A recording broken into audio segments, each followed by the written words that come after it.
Okay guys, this is how to answer the top 10 interview questions. This is part of your homework. You will need your printout in order to fill in your answers. You can listen to this YouTube video as many times as you need to. The expectation again is that you have these answers completed as much as you can, and you need to bring them to class with you on Monday. So we're going to go ahead and get started. First question is going to be, so tell me about yourself. The real question is, tell me about your education and jobs that you've had. They don't want a bunch of personal details, so we're just going to stick to education and jobs. So to answer this question, just start off with where you're from originally. You can talk about your hometown, where you went to high school. You can mention any other schools, technical schools you've attended. You can name places that you've worked. Warning, do not share personal information or problems that you have. Keep all that stuff to yourself. You can only use the information that they need, which is really your education and jobs you've had. That's it. If you haven't had any jobs, you can mention that, but stick to your education. That'll be the main thing to focus on. Question 2 is, why should I hire you? And the real question is, what skills and abilities make you the best fit for the job? And I want to emphasize the word best fit. To answer this question, use some of the strengths from your list that we've created. You can pull a few of those off, and you can just talk about things that you've done that make you the highest qualified for that job. You can also mention items from your My Next Move, which is the little printout that we're using in class. You can definitely use that. Pick things that are essential from the job. You may need to give some examples of your skills also.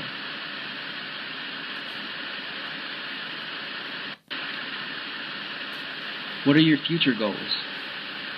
The real question is, where do you see yourself in a year or two? Discuss education and work goals only. Don't talk about any goals that are just personal but really aren't related to work or education. You need to make sure that you emphasize your education and work goals. You need to think about what you want to learn in the future. Relate your goals to the job.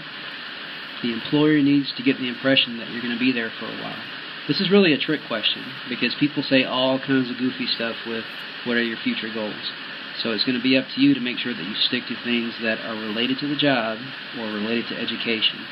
If they're not related to either one of those, you don't need to mention it. But you do need to have an answer for this question.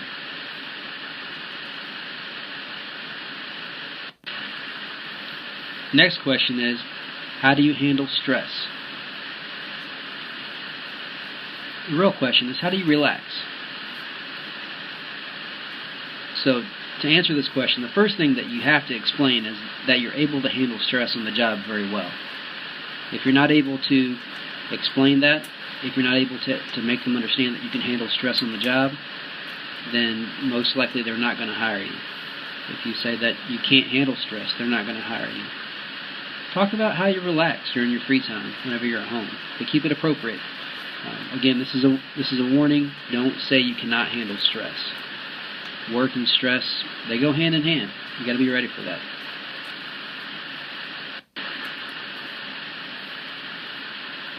Question number 5 is, what are your greatest strengths? To answer this question, you must share at least 2 strengths, and you'll need to give an example of how you show each strength. This is a warning.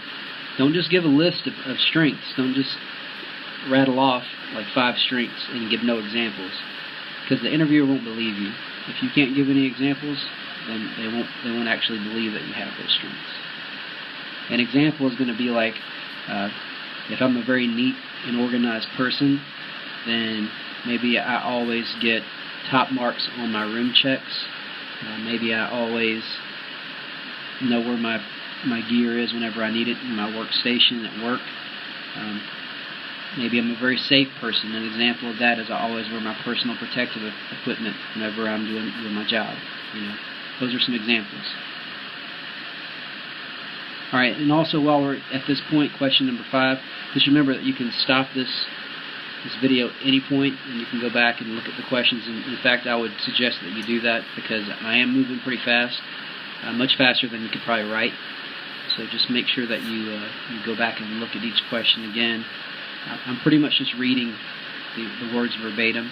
So you guys that have reading as an accommodation, you're getting everything that's written down. And I'm elaborating just a little bit as we go through. So yeah, as you need to, go back.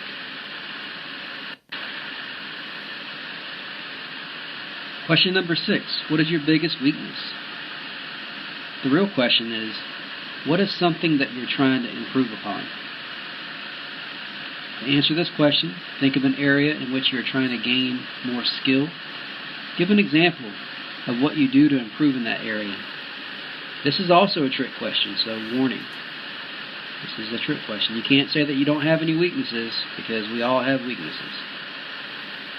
Also, this isn't the time to disclose any kind of disability, because that's not your weakness.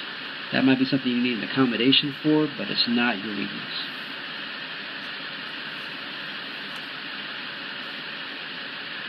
So whenever we're talking about our weaknesses, we're not going to mention our kryptonite. Kind of like Superman, his weakness is kryptonite. He can't do anything about it, right? You're not going to mention anything that you can't do anything about. We're talking about areas that you are trying to improve. For example, maybe you're weak on your computer skills, and you're taking a class to improve in that area. Or maybe you are trying to learn more about a particular subject so you can be more proficient at it. I'll give you an example. Some students are actually taking classes on cashier skills because they're interested in being able to work the cash register. So that's a weakness for them, but they're working on it. You pretty much fill in the blank. You can say, one thing that I'm trying to work on is I'm trying to get better at blank. The way that I do this is by blank. You fill in the blanks. Now, make sure that your weakness is something that you can do something about, not just some random thing that you can't handle.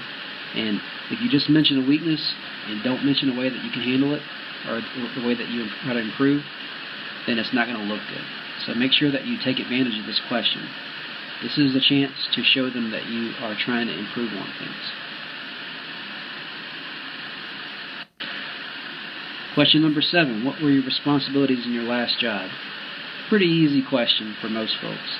You just discuss your current or your last job. So if you're currently working and they say your last job, you just talk about the job that you're currently in. Try to use examples of tasks that are similar to what the employer is looking for in the position. So you can look at your My Next Move and you can see some things that you would have to do in this particular position. If you've done it before, this is where you really need to emphasize that. Now, if you've never worked, you can mention trainings that you've had or classes that you did really well in while you were at school or while you were here at RWS. But you definitely want to mention some of your highlighted skills that you can celebrate as far as saying that you do these things really well. You don't need to say, well, I've never had any jobs before, and then leave it at that. You can say, if you've never had any jobs, you can say, well, I've never had any work experience, but in my class activities, I've done really well with these kinds of projects, or I'm very responsible with these types of assignments. Talk about the things that you do well in class or courses that you've taken. If you rocked all the customer service courses, you need to mention that. That could be an appropriate answer for these responsibilities in your last job. So just kind of think about how, if you have previous work experience, you can mention things. You can plug it in based off of what the employer is looking for, or you can come up with things that are based off of skills that you gain in different courses you've taken.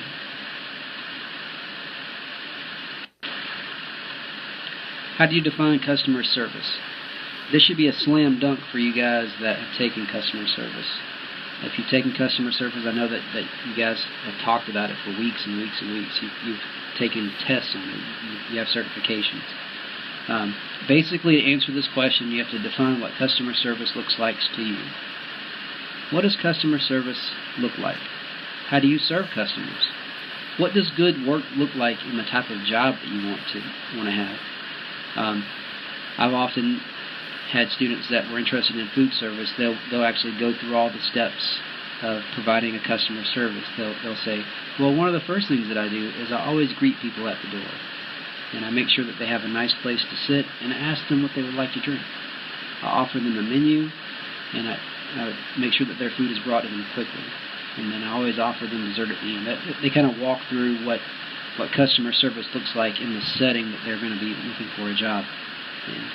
And again, for you guys that have taken customer service, it should be pretty easy.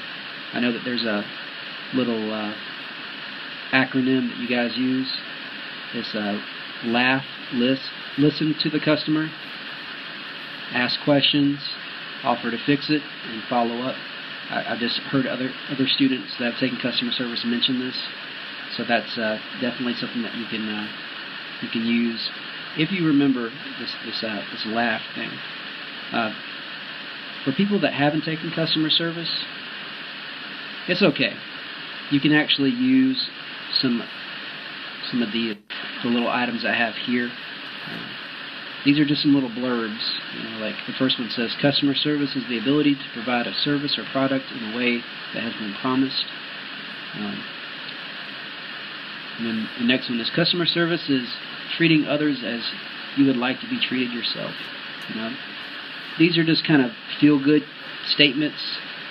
I will tell you this, that if you use these in the interviews here at Roosevelt, the interviewer might ask you to elaborate. They might ask you to say, well, tell me more about that. So you really want to put some thought towards the customer service question.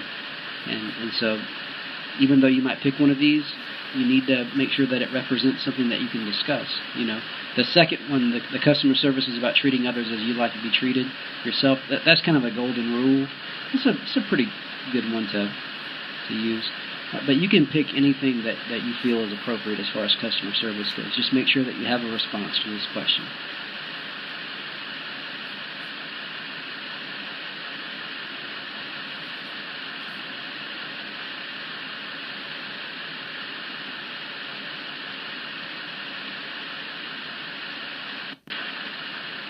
Question number 9. Describe a problem you've had and how you overcame it.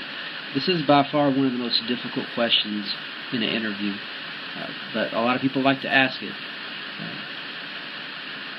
Really, it's probably good if you had several answers to this question, so that way you can pick and choose, but you do need to have an answer.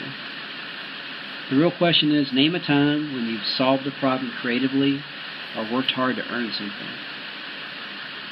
And you guys do this kind of stuff all the time. You go to classes, you go to work sites, you play video games, you win the level. You guys know about working hard.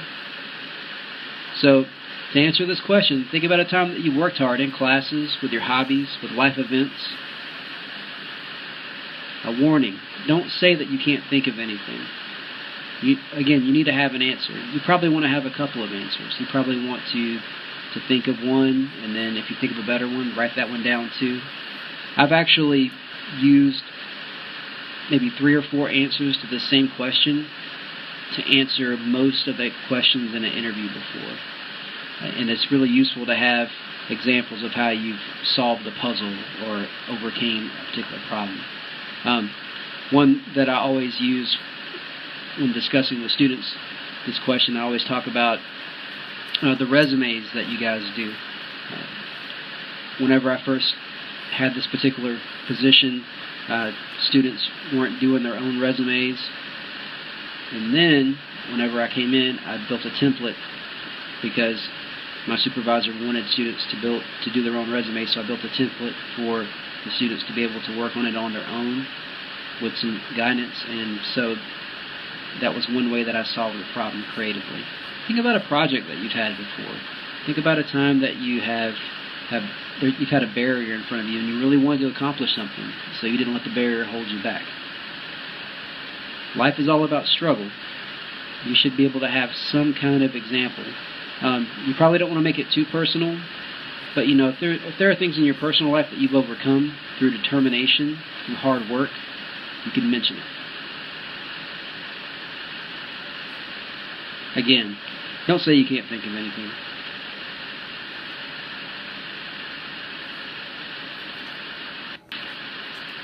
Question number 10. Do you have any questions for me? So, This is pretty much the end of the interview whenever you get to question number 10. Always start off with saying, yes, thank you for asking. And then you should ask at least 2 questions. Don't say, well, I don't really have any questions, even though you're going to feel like saying that because the interview is over. You don't ask any questions about pay. It's not something that you do. You make sure that you think about questions that you could potentially answer or ask that would provide you some information about the job. Here's some good ones. You can include one like, what's a typical work day like? Or what are the best parts about working for this company? You can ask about benefits. That's okay to ask about.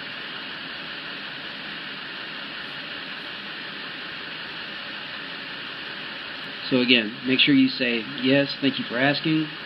Lead into a few questions. If you haven't had a bunch of work experience, this one can be more difficult, so I'll be sure to provide a little bit of extra material. And if you look in the back of the packet that you have, you'll see a list of example questions you could ask whenever they say, do you have any questions for me? So pick a few from there. Again, don't say that you don't have any. You need to have at least 2.